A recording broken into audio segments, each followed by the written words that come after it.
Hello guys, ipakita ko sa inyo yung sa gilid ng bahay namin. Yan yung mga gabi. Yan yung gabi na yung ginugulay. Tapos ito yung sitaw. Ang gabi naman kasi gusto niya yan sa may tubig. Sitaw. Tapos dito pasok tayo sa loob. Yan. Sa gilid lang yan siya, ng nanay ko nagtatanim Sa gilid lang ng aming bakod. Yan. Sitaw. Isang puno lang yan pero maraming bunga. Ito din. Ano to? Ampalaya. Nilalagay niya sa plastic kasi minsan yung may mga insekto nasisira yung kulay. Ayan. Ayan. Ayan, sa gilid lang. At least kahit papano, hindi ka na pumunta sa palengke, mamimitas ka na lang dyan, may iba pa rin na. Maganda talaga may tanim. Punta tayo guys sa bahay ng lola ko, doon sa bahay ng pinsan ko. Ayan, may tricycle na. Sabi ko, ayokong sumakay kasi magbibideo ako.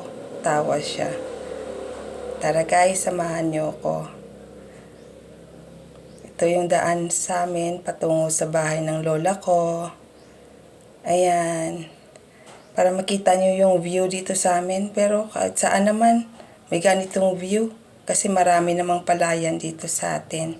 Ito, yung view sa gilid.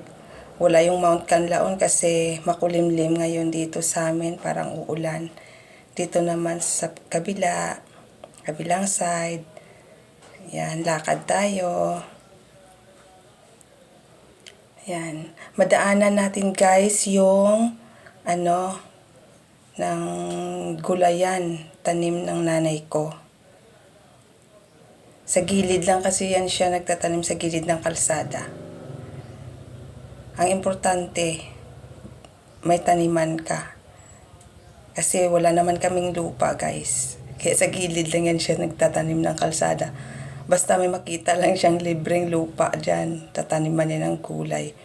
Marami yan siya tanim ng gulay. May kalabasa, patola, alugbate, yung okra. Yan. Yan yung view. Malunggay, may malunggay pa. Yung una nating madaanan, yung sweet potato. Hindi ko na na-view ang mga iba pang gulay kasi nandun sa kabila. Ito sweet potato na tapol, yung violet yung kulay. Yan, din yan? Sweet potato. Ito sweet potato. Maghalo yan sweet potato na tapol, tapos sweet potato na din yung yellow. Doon sa kabila, ito naman sa kabilang side, ayan sa kabilang side, mani yan. May mani. Ito mani din to. Yan, mani. Tanim niya rin yan. Yan, mani. Mahaba yan hanggang dun sa dulo.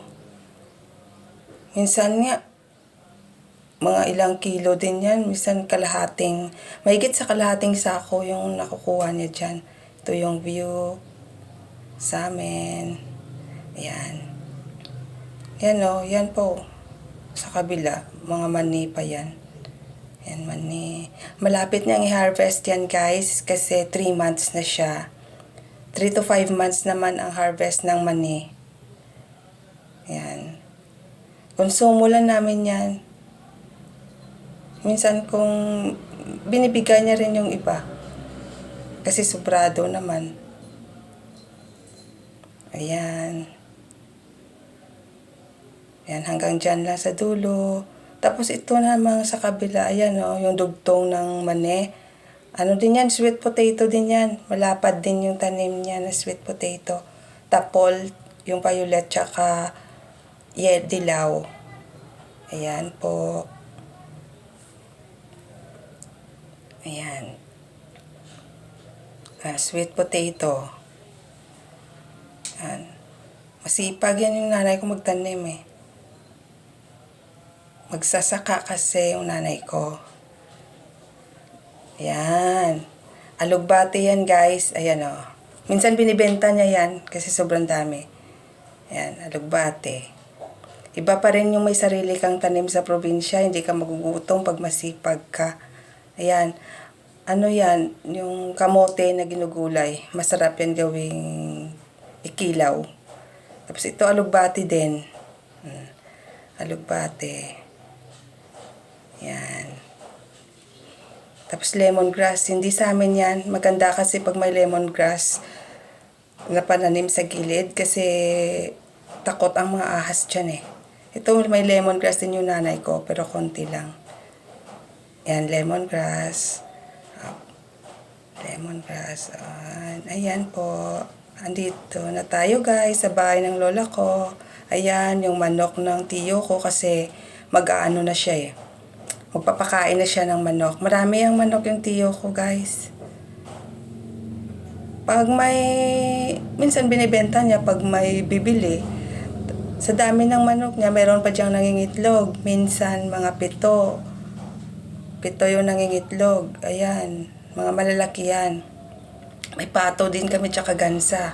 Mas iba pa din talaga pag may alaga kang hayop sa sa bakuran mo, kahit sa bakuran mo lang. Tapos may kambing din kami kasi hindi ko napakita kasi andun pa siya, hindi pa nakuha ng tiyo ko eh.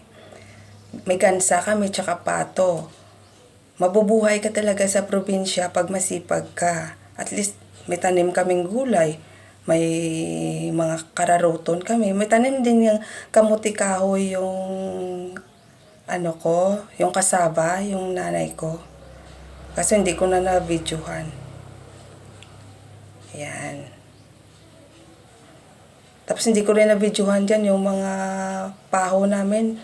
Paho, may mangga, minsan mango, mangga, banana, langka.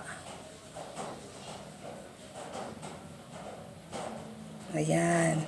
Punta tayo sa loob guys. Doon sa sa pato namin sa loob. Kasi doon yan pinapakain sa kabila. Hindi kasi pwedeng maghalo yung pato tsaka manok. Magrarambulan sila eh. Yan. Yan yung duty niya. Everyday duty niya yan. Ng tiyo ko. Yan. At least pag fiesta or may mga birthday, yan, nagkakatay na lang kami. Hindi na kami bibili. Sa mahal pa naman ang bilihin ngayon. Ayan. Ito sa kabila guys, kasi yan, ng maliliit. Nakaseparate ang maliliit sa malalaki. Kasi hindi makakakain yung malalaking manok. Ang maliliit pala na manok pag naghalo doon sa malalaki. Inaaway nila eh. Nirarambol niya yung maliliit na manok.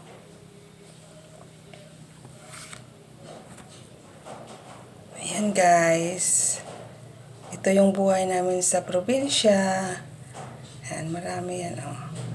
Ayan. Thank you guys.